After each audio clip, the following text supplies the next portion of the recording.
শ্রীরামকৃষ্ণকে এক ভক্ত জিজ্ঞাসা করছেন, আত্মা যে দেহ থেকে আলাদা তার প্রমাণ কী?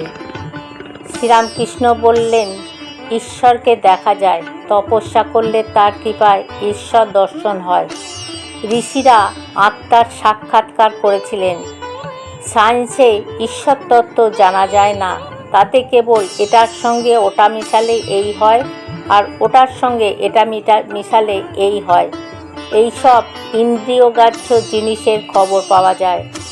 তাই এই বুদ্ধির দ্বারা এসব বোঝা যায় না, সাধুসঙ্গ করতে হয়।